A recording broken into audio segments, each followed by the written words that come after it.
Using tech the right way. Preparing our kids for the digital age.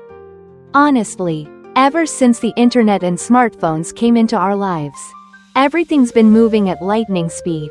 It's overwhelming sometimes, information flooding in, apps updating constantly, and new gadgets popping up left and right. For us parents, keeping up with all this feels like chasing a whirlwind. It's tiring, and yeah, it makes us worry too. But we can't just ignore it, right?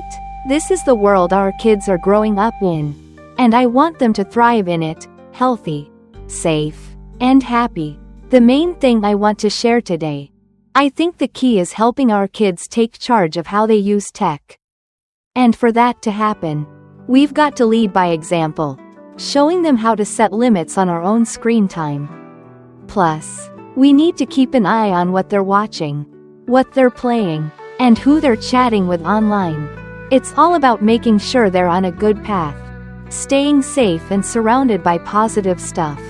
Now, let's dive deeper into each part so we can really get a handle on this together. Screen time. Hey, listen to this. When our kids are little, keeping tabs on their tech use feels pretty doable, right? We're already watching them like hawks anyway. But what really matters is how often and how long they're staring at those screens. And here's the thing, it's not all bad. I came across this study by Kim S. and their team from 2020.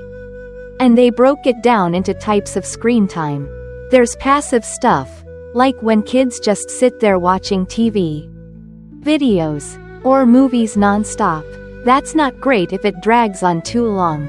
Then there's interactive time, like playing games, dancing along to a video, or exercising with an app.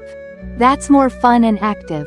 The best kind, though, is developmental, like when they're designing websites, making digital music, or learning to code. That's the stuff that really grows their minds.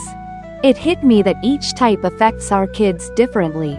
So, we can sit down with them and pick what works best. Like, if it's raining or cold outside, let them play some indoor games on the tablet. It's all about being there with them, helping them see what's good and what to cut back on. Ergonomics. Okay, here's something kind of cool I want to share. It might sound new, but it's super important. It's called ergonomics. I read about it in a 2016 study on kids and screen time. And it's all about how tech affects their bodies. So, what's ergonomics? It's basically figuring out how to set things up so our kids aren't straining their necks, wrists, or eyes when they use devices. Like, keeping the screen at eye level so they're not hunching over, or positioning their hands so they don't get sore from clicking a mouse too long. It sounds small, but it's how we keep them healthy in the little everyday moments. I'll never forget seeing my kid watching a movie on the phone, head bent down for an hour straight. It broke my heart. So now, I remind them to sit up, put the device on the table, and I even got a little stand for it. It's made our home comfier too. Everyone's learning, playing, and relaxing without feeling worn out. If you haven't thought about this yet, give it a try. It works wonders. Internet access. This part gets me a little nervous.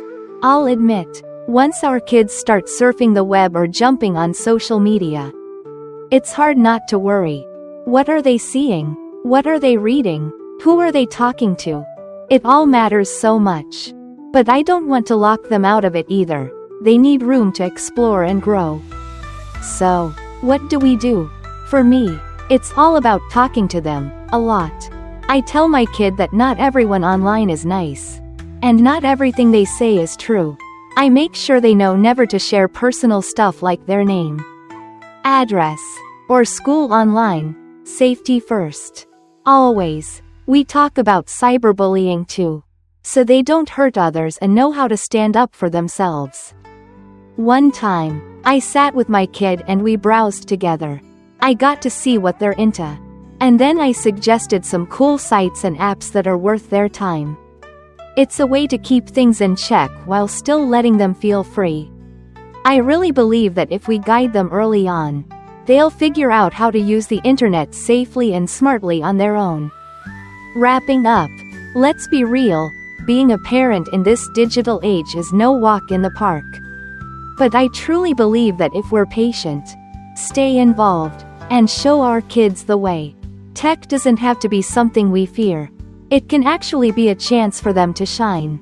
I hope sharing this makes you feel a bit lighter, and inspires us all to team up with our kids in the best way possible.